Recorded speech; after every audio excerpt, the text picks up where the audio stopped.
What's up, people? Welcome once again to my little corner here on the internet. I'm your host, Ray, aka Shonen, and today I'm bringing my biggest and most epic video up to date on the channel. And yes, you did read the title of this video correct. I will be talking about every single brand new anime show that came out this season in fall 2024. The key word, of course, is the word new. So if there's any sequels or prequels or some kind of spin-off, sadly, I will not be covering that anime on this video. As you can imagine, previewing over 30 anime shows is a daunting task. I decided to limit my previews down to 2 minutes or under. So if you're looking for a deep dive in each particular show, sadly this is not the place for it. But if you're a little late to the season and you want to get a little buffet sample of a little bit all the offerings there is this season, then you indeed have come to the right place. And as I mentioned before, this is the biggest video I've ever attempted to do here on this channel, and as you can imagine, it was very time consuming and took a lot of hard work for me to make this all happen. So if this is your first time here and you do enjoy what I do here, please consider liking and subscribing. It would mean the world to me being a small time YouTuber. And of course, if more of you people leave comments and likes, who knows, there might be a chance I will try to do something again in the seasons to come. Without further ado, let's get this show on the road.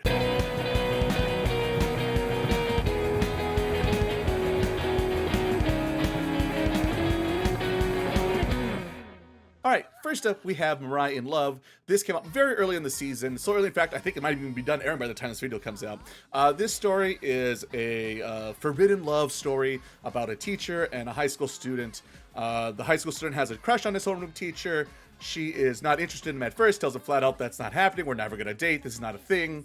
But then she wavers a bit after he gets a makeover, and it turns out he kind of looks like the character of a visual novel game she's really into and has like a crush on. And so she wavers when it comes to not falling in love with her student, which is maybe a little concerning for me. But you know, that's just my thing. Maybe I know some people are into like that kind of romance, that taboo kind of love. So yes, as I mentioned, she's kind of a nerd. She's into like visual novels and animes. They hint at that, but they didn't really show that, which I thought was a missed opportunity. Being an otaku myself, I would like to see that little bit humor more of that. The other good thing is the supporting cast. You see a little bit of from the students' perspective. They're good mates, and that's always nice to see. The thing that wasn't nice to see is the fact this thing is very, very limited animation. I know I might say that a lot in this video, but this one is definitely the most budget-friendly. It's made by JC Staff. They did other things this season, so that's probably a reason why this one is the slowest looking, let's say, animation-wise. So yeah, that's that show really quick.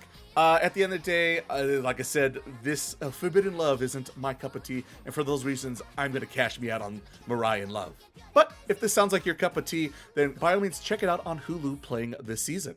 Next one up here is Loner Life in Another World, which is indeed an isekai show. So the setup in this one is a high school classroom is just being normal, hanging out, chilling out, and they just whisked away to a fantasy RPG world because anime, I guess. The main protagonist is indeed a loner who doesn't really hang out with the nerds, doesn't hang out with the jocks, doesn't hang out with the smart people in his classroom. He's just a big loner.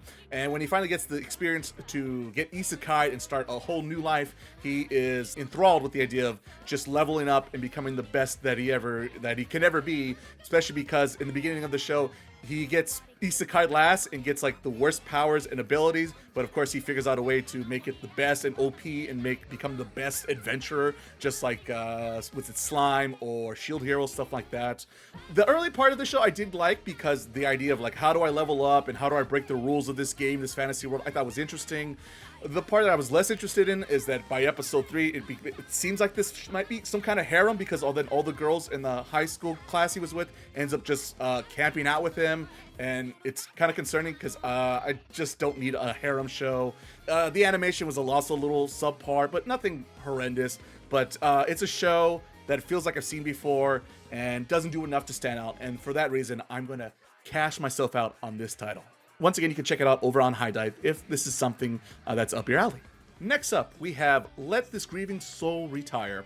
It is another RPG fantasy-like minus the video game world setting. In this world, there's a lot of clans and guilds that make up like powerful, armies, basically private armies that the kingdom hires, and they make all the money. So really in this world, you really want to be part of a clan, because if you be part of a famous clan, you make the big bucks, and that's always a good day. One of the big clans in this world is called the Grieving Souls. It is run by our main protagonist, who is thought of to be a super genius and a really powerful guy, like the strongest in the land. But us, the viewers, we get to find out that actually he is a no one. He's an average Joe, and he has to rely on like little gimmicks and tricks just to perceive himself to look like a badass. So he's kind of like a con man in a sort of way. Maybe kind of like the guy from Mob 100 or the guy from One Punch Man, who they pretend they're really strong, but they're really not. That is the setup. It is an action comedy, so you see all the comedy beats with him and his inner dialogue of him going like sweating, like, oh my god, what am I gonna do? I can't fight this guy, this and that, sweating it out. But then of course everyone around him is actually really capable and strong and OP, so you get a little bit of action there. So it is indeed an action comedy, so checks both those boxes if that's what you're looking for.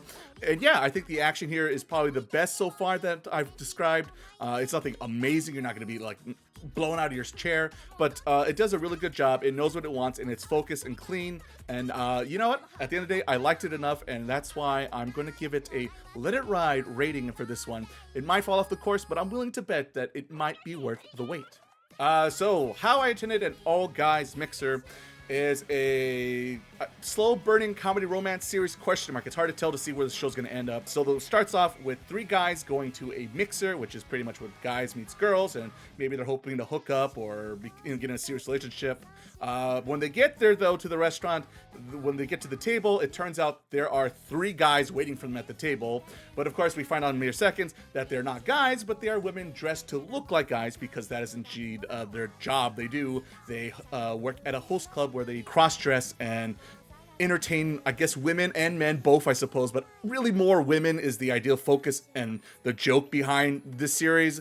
So yeah, this is kind of plays over my head a little bit, because it plays on the idea of like, what are gender roles, and you know, men do this, women do that, they have to look a certain way, dress a certain way, but I'm just like, hey, people should be whatever they want to be. And so a lot of this humor and romance that's supposed to be, I guess, forbidden seems very silly, let's say, is the best word to describe that, and a little unnecessary. I guess it's supposed to be a comedy because it's straight guys who fall in love with girls that look like guys and that questions their sexuality, and I guess that's supposed to be funny. I don't know. This show, it's not my cup of tea, and for those reasons, that's why I'm gonna cash myself out on How I Intended an Old Guys Mixer. But if this is something that's up your alley, it's over on High Dive. Go check it out for yourself. Our next anime title is The Most Notorious Talker Runs the World's Greatest Clan over on Crunchyroll. This series is yet another RPG fantasy-like setting where the guilds are the best, and our main protagonist definitely wants to run the greatest guild, thus the title of the series. The big difference here between this and some of the other shows I've already talked about is the protagonist here is very much basically a jerk and doesn't mind sacrificing literally his friends to get what he wants. For example, in episode 1, the team he works with betrays him, tries to run away with their money, and he finds them in episode 2 and then sells them to slavery to recoup his money, which is not the nicest thing to do, but he was somewhat justified in his means, and that's what makes him a bit of a darky, edgy character, let's say. And the show is really selling on that factor because there's a lot of like metaphors about snakes and that he's a snake in the grass and he's willing to do anything and burn all the bridges just to get what he wants. Episode 3, so he has to start again from scratch and he has to start his own guild and work his way up so he could have the best clan that ever was. And that's where he meets this very busty and scatterly clan woman who is trying to also be the greatest because she was an ex-assassin and now she needs to do something else, and she decides to join our main protagonist, and together, and I'm assuming with the rest of the team, he's going to build up in the next several episodes. They're going to take over the world and become the world's greatest clan, just once again like the title. It's fine. If I was a younger and newer to anime, I could see the appeal to this show because it's trying to go for the most darker and heavier tones, but as an older man as myself, I just kind of roll my eyes at this power fantasy these days, but I'm just gonna have to let it pass me by and just cash me out for this anime title. If you yourself find yourself a little bit more into this character, you go check it out on Crunchyroll. Moving right along, our next title is I'll Become a Villainess That Will Go Down in History. And yes, indeed, this is a show that would be under the villainous genre now that is a thing these days. For those who don't know, it's basically when someone gets isekai'd or teleported to another world, and it's usually a world that they're familiar with, most likely some kind of fantasy setting, European fantasy setting, and they kind of find themselves being the villain, and either they don't want to be the villain, or they decide they're all in and wants to be the villain, but this time actually be victorious, which they're not supposed to be. And we kind of get more that kind of situation going on this one, because our main protagonist wakes up as a 7-year-old and realizes, wait a minute, this is a video game thing. I know all these characters and all the plot things, I should take advantage of this and become a successful villainess because I want to go down in history. That's the name of the show. And so that's what our main protagonist does, is she starts to level up and train her body and her mind in both swordplay and magic, so that way she can beat the protagonist and she has like a grudge against her because I guess she's a goody two-shoes and that's too boring for her. By the end of episode 3, she's 13 years old and even starting the magical school, which is definitely unheard of for a person of her age. And so she is just OP as heck and is determined to get her wish to become the most villainous person there is in the kingdom.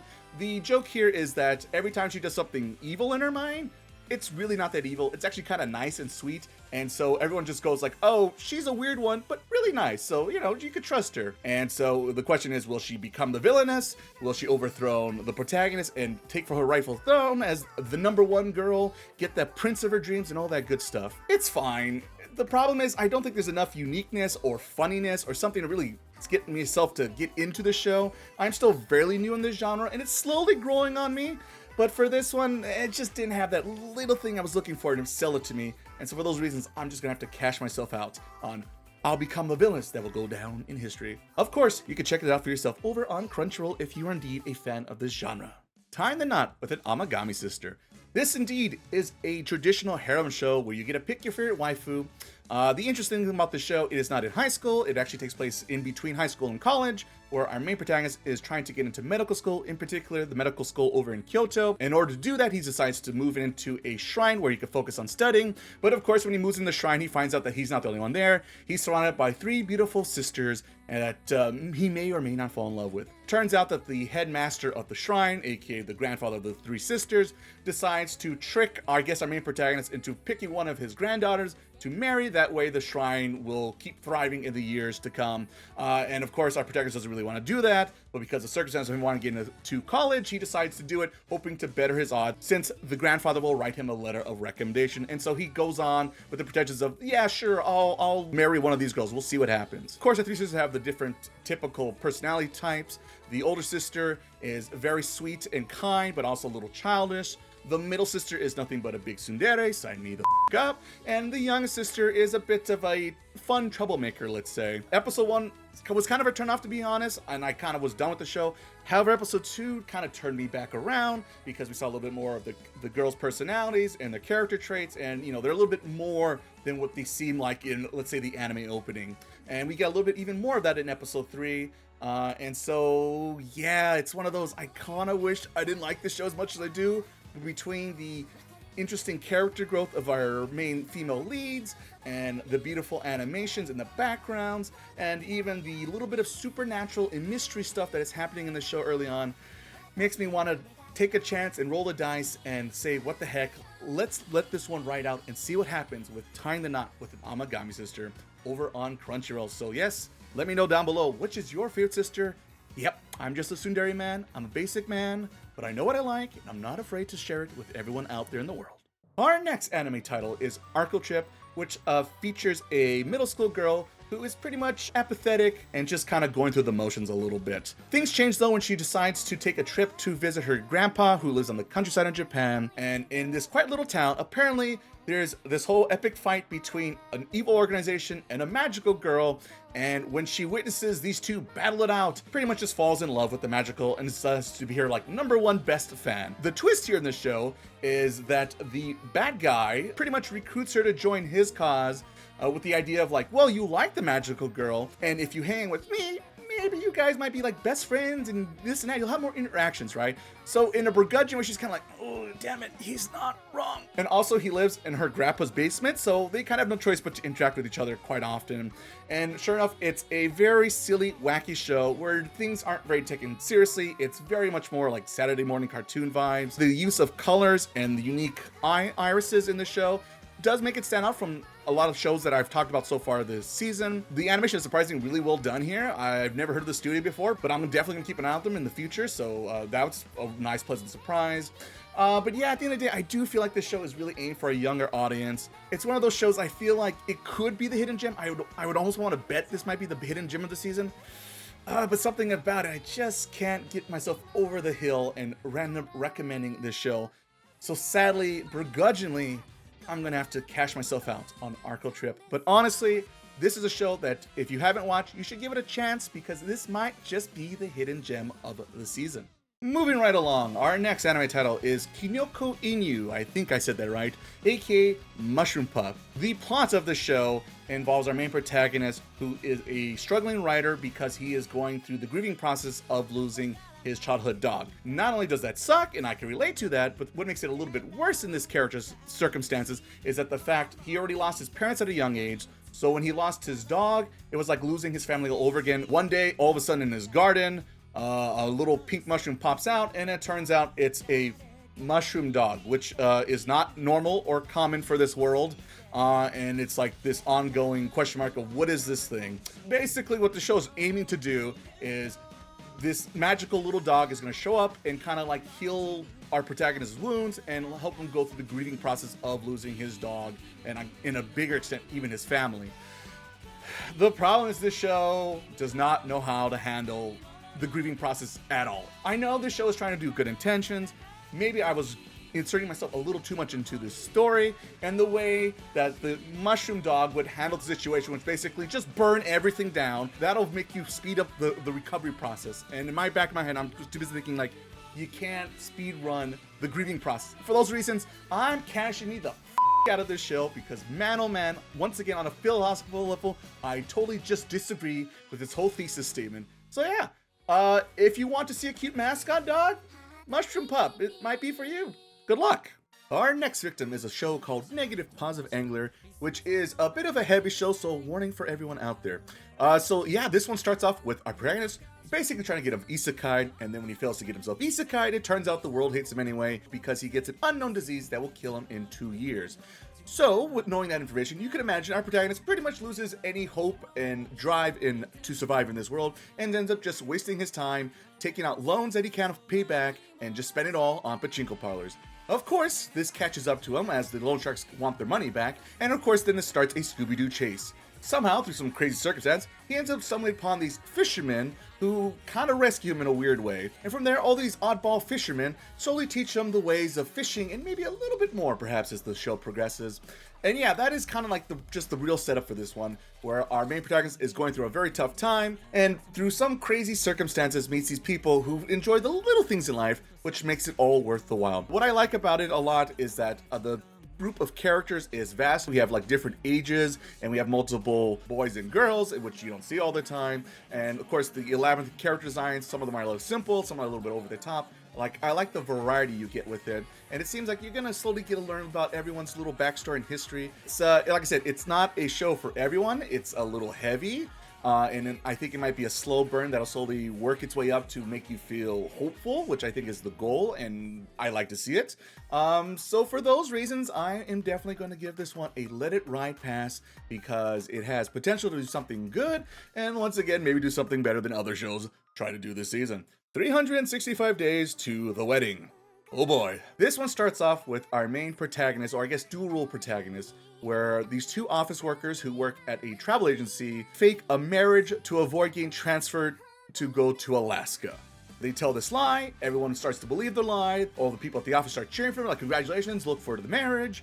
Apparently there's this plot twist in episode 2 where someone is calling them out, like, I know this is a fake marriage, and I'm gonna rat you out, and you're gonna go to Alaska, which seems unnecessary, but okay. I guess what's supposed to be interesting or entertaining about the show is the fact that both our main characters are introverts and awkward around other people, and because of their oddballness, they kind of, I guess, somehow get together, and of course the question is going to be, will this fake marriage work out? Referring to, will they get away with not moving to Alaska? And then plus, will they potentially actually fall in love as well? It's a lot going on in this show, but on top of it, the show was also trying to do other things about, like, talking about the Japanese population of, like, what it's like living on the countryside, and then everyone's moving to Tokyo and in the bigger cities, and that things are changing and tradition is disappearing. There's this whole thing about a gay foreign princess who has this, like, kind of tragic backstory that just comes and goes to take off, and I guess talk about when love comes in many different forms in different ways, but doesn't really stick on that path and do anything with that setup. This show's trying to tackle, I feel like, a lot of things, but kind of doesn't focus itself very well and do one thing right. It's just this scattershot of ideas that just don't do much for me, and for those reasons, I am just gonna have to cash myself out on 365 Days to the Wedding. Bit disappointed on this one, to be honest. Switching things up, our next anime is Blue Box over on Netflix. So this one takes us back in high school, where our main lead falls in love with a basketball star. However, things are about to change because apparently her family is about to move away from Japan, but she decides to stay so she can focus on basketball, and she ends up moving into his house. So yes, indeed, his crush becomes his roommate, and boy oh boy does that sound like an anime plotline. So yes, this show is definitely a romance series meets a sports series. The downside about that is I feel like this show doesn't do either one of those particularly amazing. And the other thing that I thought was weird and disappointing is, like, you think with her moving into his house, you'd see a little bit more of like their life together living under the same roof. But so far in 3 episodes, you only see him like once or twice having a conversation at his house, and I thought that was weird. And of course, there's like a love triangle or a potential love triangle happening because there's the other girl, the real childhood friend that also has a crush on him, and she's like, no, I'm not in love with him. But give it 2 more episodes, she's gonna be like, oh, I do love him, and here we go all over again. And then honestly, the animation goes up and down all the time. There'd be like some really great shots of basketball or the badminton scenes, which are very beautiful and luscious, and the backgrounds have pretty good detail. But then there's a lot of CG stuff with like the basketballs and little things in the athletes in the background. And so the whiplash between, you know, certain episodes can be a little intense and inconsistent. The only character I kind of really like is our female lead. She seems kind of nice and level-headed and really cares about the sport she's in, and that's nice to see because sometimes characters like that, they maybe don't get the full treatment as they should. But instead of that, this show just isn't working for me, and for those reasons, I'm gonna have to cash myself out on Blue Box over on Netflix. Of course, go check it out for yourself and let me know how you feel about Blue Box. Finally, our saviors here in Dandadan over on Crunchyroll, Hulu, and Netflix. It is about demons and supernatural and yes, even aliens. So Haruhi fans rejoice? So yes, it is an action-packed series where our 2 main leads, a nerd boy and a Garu girl, come together to fight off against aliens and the supernatural. And through some crazy circumstances, our male lead gets possessed by a demon witch, a yokai, something of the sort, and kind of gets these supernatural powers, but he can't control them. Turns out our female lead is a descendant of a shrine maidens and guardians and warriors of the supernatural, and together these two form this weird team-up duel to fight against aliens and supernatural beings. Also, our female lead has a really over-the-top strong grandmother who is ridiculously young-looking and has a unique hairstyle. Not sure what's going on there, but I guess stay tuned to find out why she looks as young as she is. But yes, this show is very action-packed, over-the-top. It is brought to us by Silent Saru, who like to do more artsy-fartsy, crazy, stretching out things, and they kind of flex a lot of that in episode 1.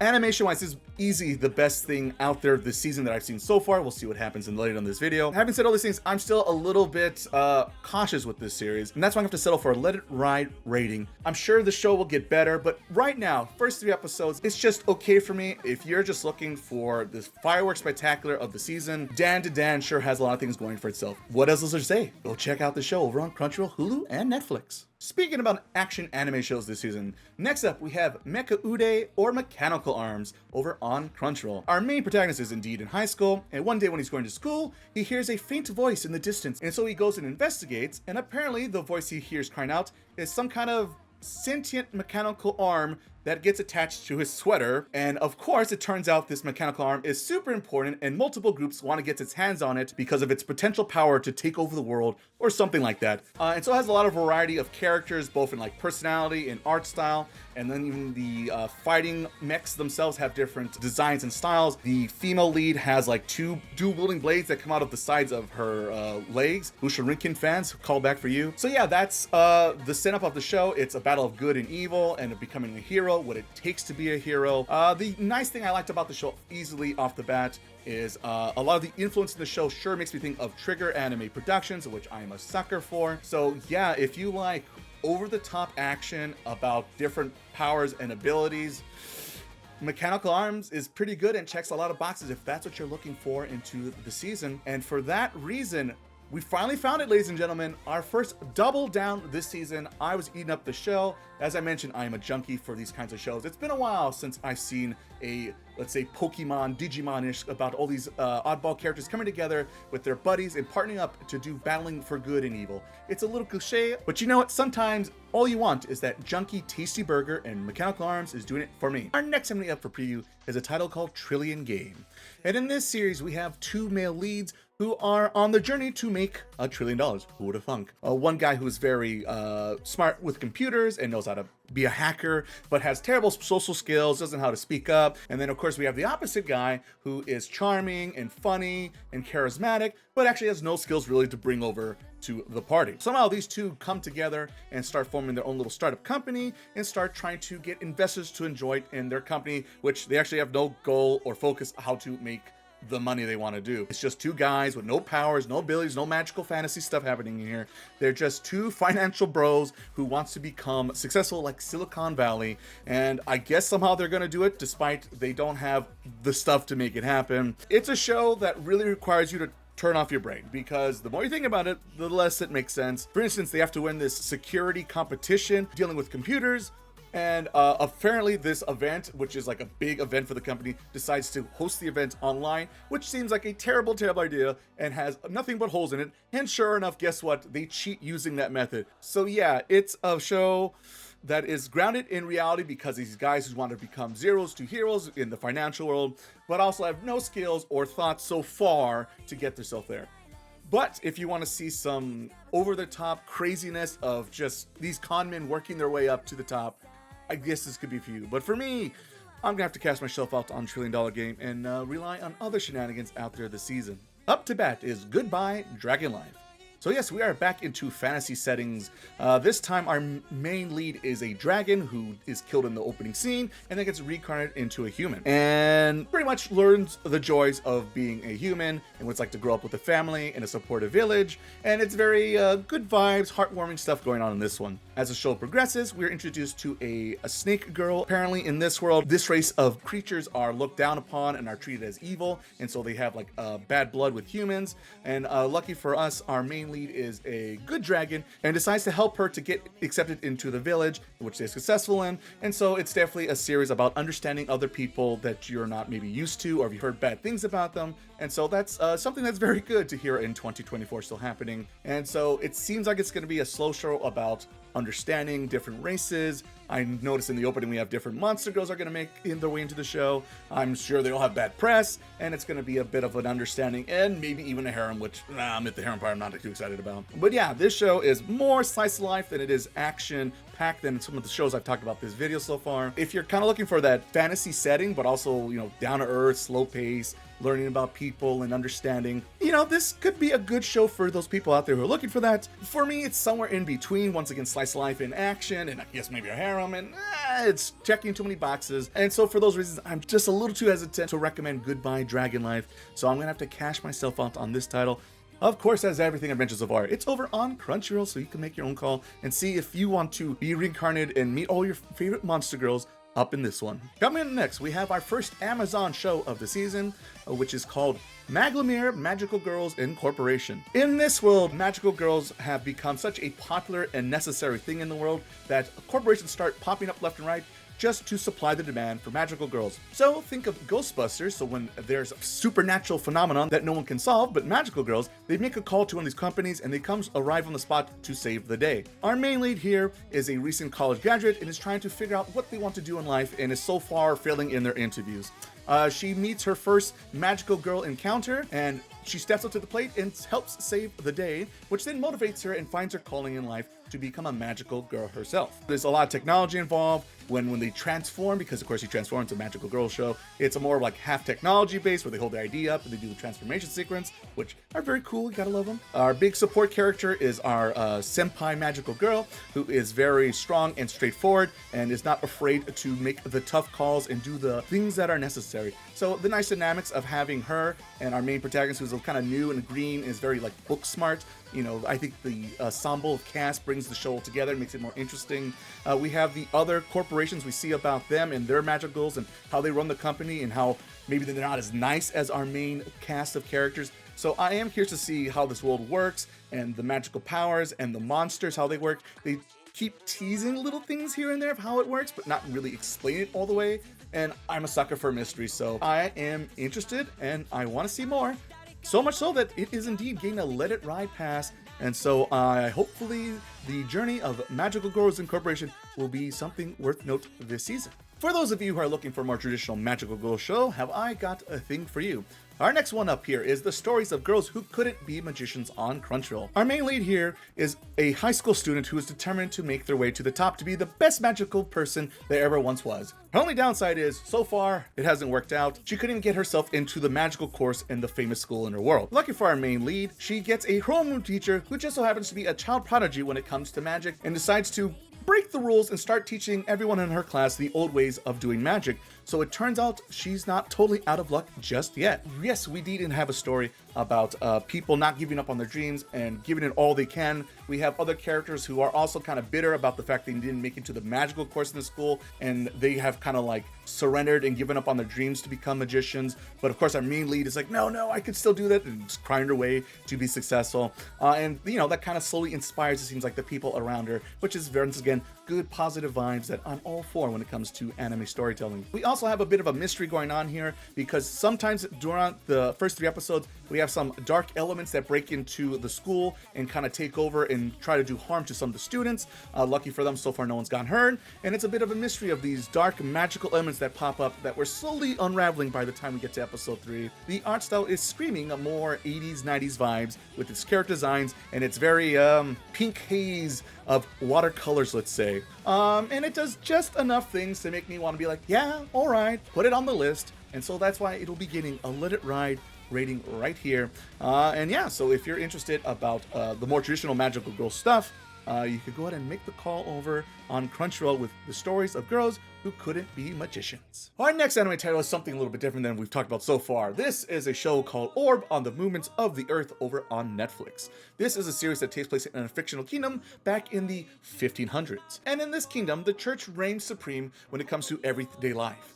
And if you want to have a nice, easy life, it is smart to go with the flow. And our young lad, that is our main protagonist here, agrees with the statement and decides to pretty much do whatever the church wants him to do. However, all things change when he's asked to look over a local prisoner who is finally released after many years of captivity for believing in things that go against the church. In particular, he was arrested for many years because he believed the Earth was not the center of the universe, but was indeed a sphere among the many planets around the universe. However, the church will not go down without a fight, and they have their own torturer inquisitor who goes around and tells people, no, the planet isn't real, we're on the center of the universe, and this is how it is, and this is how it always should be.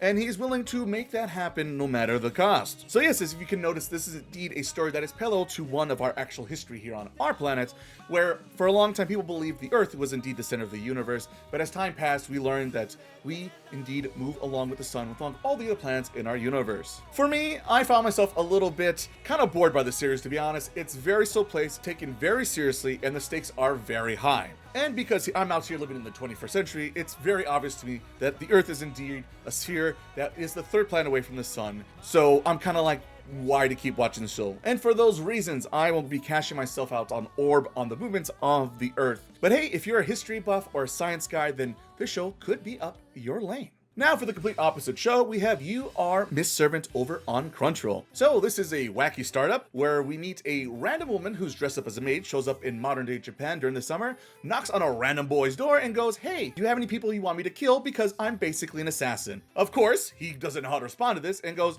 no, but you know what? My house is a little dirty and I could use a bit of a housekeeper, so would you like to work for me as my maid? And without any options, she agrees to do this. The main focus here is indeed our ex-assassin is trying to find motivation and a purpose in life, since all she's ever done has been a killing machine. And thanks to our young lad, who is a good boy, decides to help her out and show her and appreciate the little things in life. So it's a bit of rediscovering yourself and finding purpose and meaning in life. And along the way, there's a cute dog. Then we have our young weird sister we meet in episode 3, which I'm still not sure if they're actually related or not. I guess they are, but it's a little weird because they don't live in the same house. So yes, this is a wild and crazy setup as a story, as you can hear so far. The sad thing, I didn't find this series to be as funny despite its wacky premise. And the fact at the end of episode 3, apparently she's actually just going to join him in high school, which is just something I've seen before and just kind of like, meh. It definitely has a little bit of Full Metal Panic vibes, so I guess if you're a fan of that kind of show, then You and Miss Servant might be up your alley.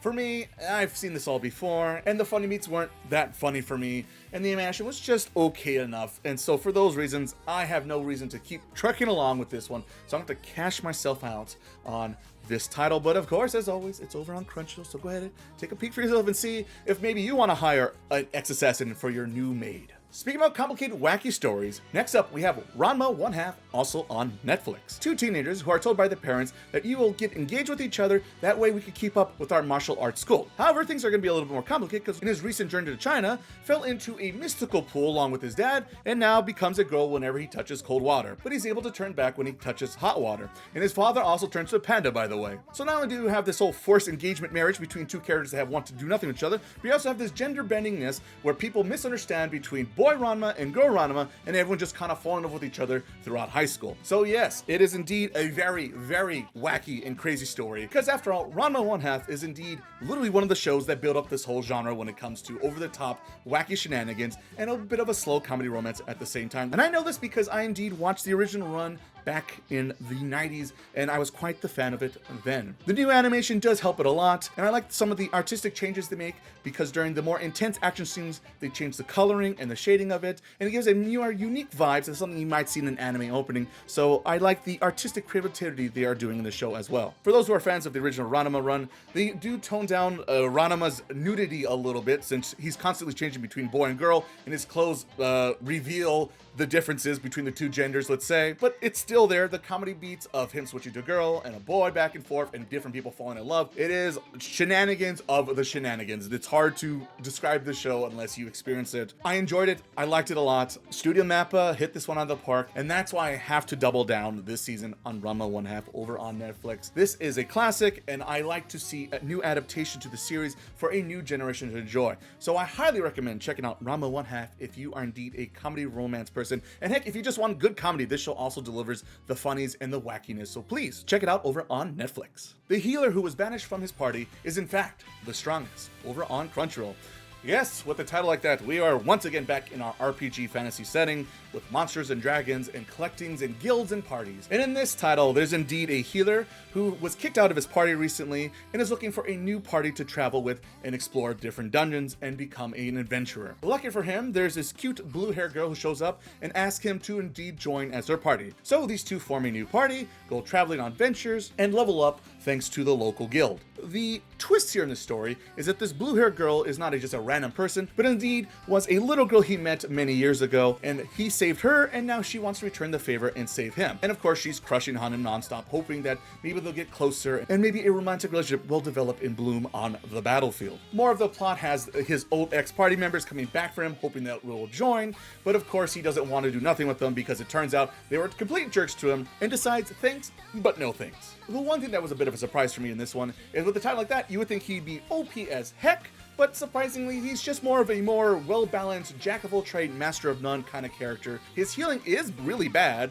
but he can do a little bit of battling. He has some pretty good skills picking up traps, so he is not one punch-matting his way across this show, so that was actually a little bit refreshing to see. Some of the weakness in the show is the animation. It is very basic and by the numbers. Once again, as I mentioned before, this is like the 10th fantasy RPG show I've talked about, and it definitely is not one of the higher tiers when it comes to the animation budget, which is why I will be cashing myself out on the healer who was banished from his party is in fact the strongest on Crunchyroll. Oh, these titles. For those who are looking for a big gamble this season, I have Sumo Shogakisei ni Naru, or TsumaSho for short. This one deals with a small family with a mother, a father, and a daughter. Sadly, one day the mother passes away, and 10 years have passed, and both the daughter and father are still struggling, losing their loved one. However, somehow she becomes reincarnated as a 10-year-old, re-enters the life, and trying to get them to get their act together. So now we have yet another interesting setup where we have this young child who's also used to be their mother, stepping up to the plate, kind of acting like a wife, kind of acting like a mother, despite she's a little girl,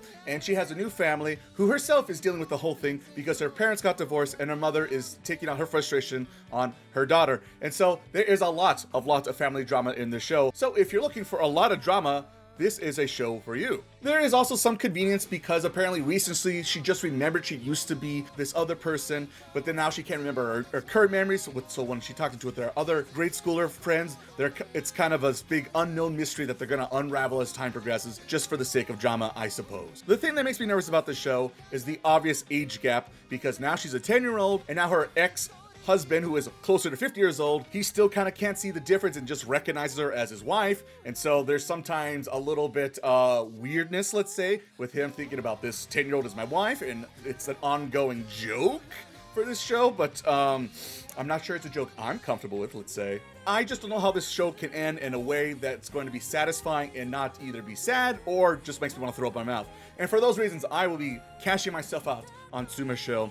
But like I said, if you want to take a big gamble this season, this could be a show that maybe somehow gets it all together, but I am being very precautious on my money this time around. Moving right along, our next anime title is Haigakura on Amazon. So this is a more of a original setting where it takes place in a world where we have, of course, our normal planet Earth, but then there's another realm above us all where the gods live. And in this magical realm, there are these magical dancers who somehow, I guess, woo the gods of this plane, and now they become their servants. But hey, whatever, just go with it, don't think about it. And in this fantasy magical world full of Pokemon, there used to be these 4 legendary gods who used to rule everything, and they were the thing that separate the mortal world from the heavenly world. Apparently one day they said, F it, I'm out of here. Lucky for us, another god steps up and buys his world some time before Doomsday shows up. Our protagonist of the show is one of those famous dancers I was mentioning, and is also the stepson of the god who stepped up to the plate. And so it's now up to our main protagonist to bring back the 4 gods and bring back prosperity to our worlds. What's going to make this journey a little bit harder is that our main protagonist actually is really a bad dancer and can't even sing very well, so this is going to be an uphill struggle. And there you go, that is pretty much the setup of the show from what I can remember. Can't lie to you folks, this was one of the tougher ones to watch this season. And plus, I was a little too distracted by the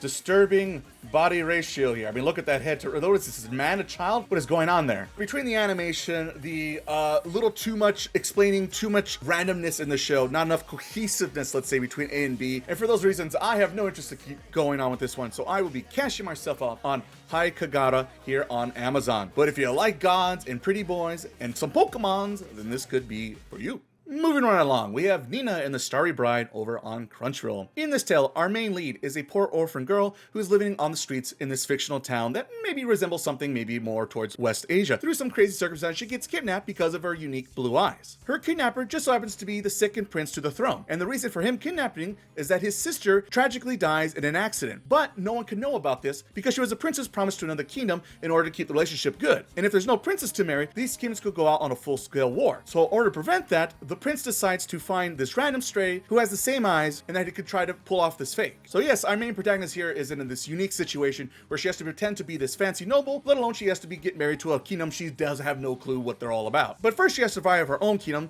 because not only do people think she could possibly be a fake because of rumors, but of course people want the head of the prince because once again he's the second in line and not the first in line because there was another queen and she died and now the new queen had a new kid and he's now supposed to inherit the throne. So Game of Thrones fans rejoice, have I got a show for you. That's pretty much what you're going to get in this show. It is very more traditional fairy tale like setting and setup, something like Prince and the Pauper if you're familiar with that tale. The animation gets the job done, and every so often there's some cool unique artistic takes regarding the uniqueness of the eyes in our 2 main characters. The prince is so dreamy and they both have such colorful beautiful anime eyes, so there's a good chance they're going to fall in love. And being a classical literature fan myself, I have no reason to stop viewing this, and so it will begin a let it ride pass right here, and we will look forward to see what happens Nina on her journey. I'm glad I checked it out because it is worth the ride and I recommend it this season, so hey, check it out yourself if this sounds like it's something you would like, because it so far is living up to the hype. Sticking with Crunchyroll, our next anime title is Yakuza Fiancé. In this series, we have another female high school student who is pretty much living her normal life in Osaka until one day her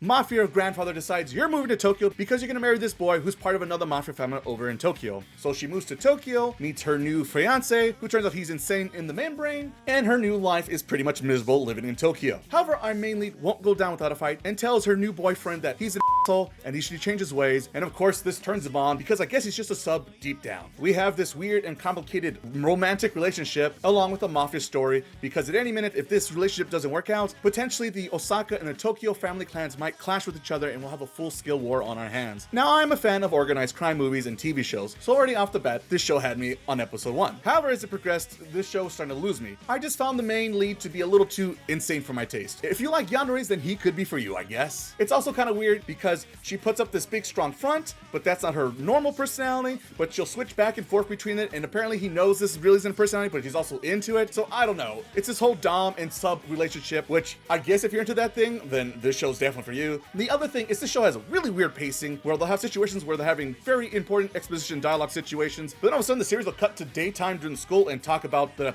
family business at school? It was just flat out weird, because why change the scene? And 2, should we really be talking about family business at school? Yes, I know they're trying to flex and show how cool he is, but still, it just seems rather dumb. And come on, let's have a little bit of a standard when it comes to organized crime. It's not sloppy crime, it's organized crime. So let's be organized. Also, sadly, the animation's a little subpar, and when it comes to the violence and intense scenes, it just can't really deliver for what I'm looking for. But hey, at least the casino reference I did enjoy. To sum it up, this show has some potential in it, but the things it decides to focus on and spend more time on is just things I have no interest in, and for those reasons, I will be cashing myself out on Yakuza Fiancé. Of course, if you're a fan of organized crime stories and looking for something a little bit more heavier and darker and maybe kind of a funny romance situation, this show might be good. Our next anime series is a show called The Do-Over Damsel Conquers the Dragon Emperor over on Crunchyroll. This one starts out with a female warrior who is fighting against a kingdom pretty much by herself because she has been wrongfully accused for crimes that she didn't commit. The prince of the kingdom is having an affair with his sister, how anime of them, and our main lead is the girl he proposes to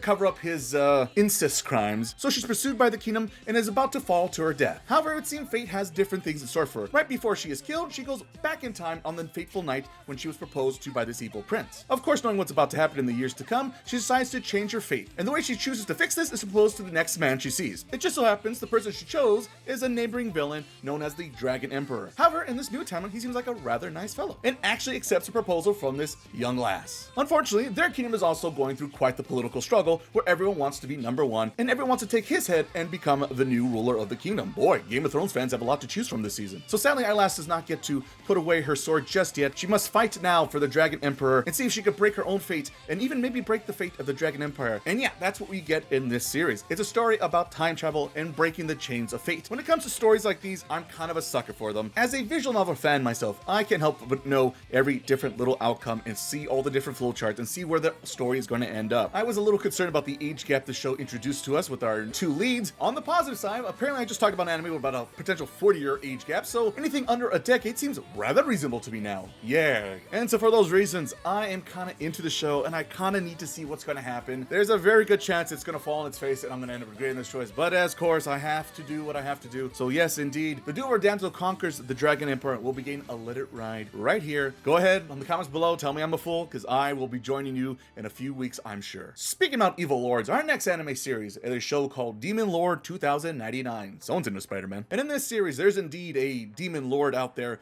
who is pretty much the classic setup of good and evil, light and darkness, and they're battling it out. In the last round, our dark demon lord lost to the hero of time, but he is resurrected 500 years in the future. However, things have changed quite a bit since his time in slumber. The old fantasy world that you see all the time in video games has now changed into something more like a cyberpunk setting where magic and technology comes together and forms a crazy new world. So not only is our demon lord up an uphill fight trying to catch up with the times, but also one of his old followers decides to betray him and becomes the new ruler of this cyberpunk fantasy. So our demon lord is back to square one and is back to a simple means living a one-room partner with one of his old female followers. The person who resurrected him has a bit of a crush on him and is very happy to see him once again. So also maybe a potential comedy romance also blooming there as well. In order to get back in the game, he needs to recruit people and expand his brand recognition because that's where all his magic powers come from. And of course, in 2099, the best way to get yourself in fame is to go on the internet and become a streamer. And that's pretty much where we're at the end of episode 3, is where our demon lord slowly work his way up from a zero to a hero and get his dream of world domination. There is a bit of a slight twist also, where the hero that defeated him all those years ago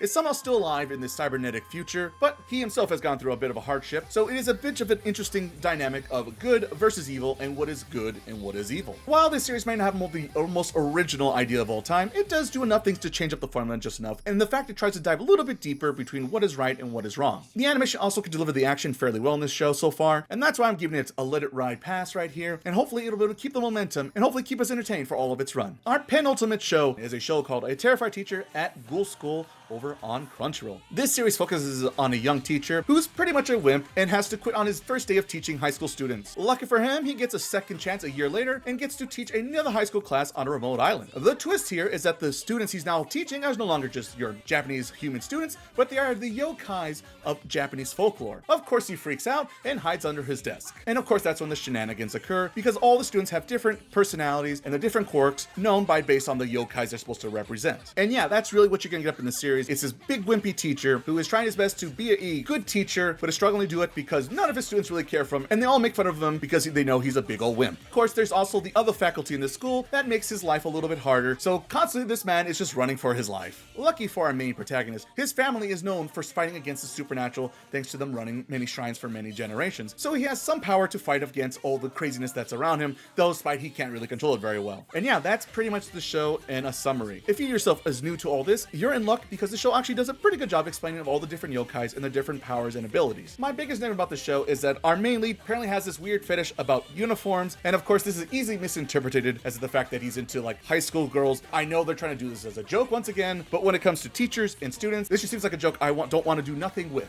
If you're looking for a lighthearted, silly show that deals with the supernatural, this could be for you. Sadly for myself, I didn't find myself laughing as much at the show, and once again, the little creepy factor about the uniform thing just kind of put me off, and for those reasons, I will be cashing myself out on a terrified teacher at Ghoul School over on Crunchyroll. Though I would be curious if the show could somehow get its act together, so let me down below if you stick with this one. Whew, our final anime today is a show called Miburo over on Crunchyroll. This series takes place in the mid to late 1800s, where the Shinjingumi decide to stay over and police over Kyoto. The reason they moved to Kyoto was because they thought that one day the government would try to be overthrown by the emperor and his followers. And sure enough, as it would turn out, this will indeed actually happen in Japanese history. However, our story doesn't follow a very popular samurai figure throughout Japanese history. We follow a young boy who's pretty much a nobody who gets to see all the events of history unfold with his eyes. He is a bit of a smart kid at a young age, and that's why he gets recruited to the Shinjingumi. Of course, being a young person, he is a little concerned about the way they do things and is wondering if indeed what they're doing is the right thing. And that's pretty much where we end up after 3 episodes. Will he be able to change his personal view of the world and make the world a better place? And does his faith in these samurai warriors, will they indeed change the future for the better? Obviously, a show like this really relies on the fact that you're a big fan of samurai, and in particular the Shinjingumi, who have an interesting history, let's say, because of course at the time they pretty much were stopping the Meiji Restoration period, which a lot of people before World War II were like, oh, what a bunch of losers. Of course, after World War II, things have changed, and people look fondly upon these nostalgic times about this small group of warriors who stand for what they believed in and put up a good fight. As an ignorant American myself, I don't have much knowledge about this time period, but I do know some things just because this group in this time period is very much a popular thing in Japan and has a lot of anime and manga series that came out over the years that represent this period. So I kind of know a little bit about it, but not enough to say I'm a big fan of it. Another thing I'm not a big fan of is the fact that the animation here is just not keeping up with the action a samurai show like this needs. And so that's why I'm gonna have to cash myself out on Miburo over on Crunchyroll. But of course, if you are a fan of these samurai warriors, then come on over. We have a show for you this season. And there you have it, people. All 31 brand new anime series that came out this season, reviewed and previewed just for your liking. And at the end of the day, apparently I have passed 11 shows out of 31 shows. So yes, indeed, if this is your first time watching my channel, I am indeed apparently a harsh critic, but I only want the best for my people out there. So there you go. Those are my picks this season. Of course, let me know down below, what do you think about this season? And what are some of the shows you think I made a foolish choice on and I should go back and take a peek at it come review time? Who knows? Enough people leave enough comments and reviews, I might just actually do a full review on that particular anime. So please leave your comments down below. I do read all the comments, yes, even the negative ones. And once again, if you made it this far, you are one of the 1%ers, and I thank you very much. And please, once again, consider liking and subscribing down below. I would truly appreciate it. Whew, man, oh man, that was quite the journey I've been on. If I'm not mistaken, this video I think is just barely under 1 hour consumption. So hopefully you guys had fun and you found a new show that you maybe didn't heard about, and now thanks to me I brought on your radio, which is the reason why I wanted to attempt to do such a big video, because I know there's a lot of shows out there and sadly maybe not everything gets recognition it deserves, and I know a lot of talented animators, composers, and writers worked on these shows, and I want everyone to know that these people worked hard and they tried to bring us something entertaining. And so for that reason, I will truly appreciate every single show that came out, even if technically I didn't give them a pass rating. And of course, the last reminder I always do at the end of my videos is of course Taku Otaku podcast that I help co-host and produce, which is indeed a podcast where we talk about more anime and video games pretty much every other week. And in fact, our next episode will be talking about this very current anime season. So if there's a show out there that I maybe failed here on this video, there's a very good chance one of my co-hosts did in fact actually choose the show, and they could even get a full review spoiler talk over on the podcast. So please, down below there will be a link to the Taku Talk podcast and all the various places you can find the podcast. Pretty much where you find podcasts, you can find the Taku Talk podcast. So please consider going subscribing over there. And on that final note, I thank you so much for checking out my channel. And until then, peoples, I hope you have a good one, and I'll hear from you in the near future. Until then, laters.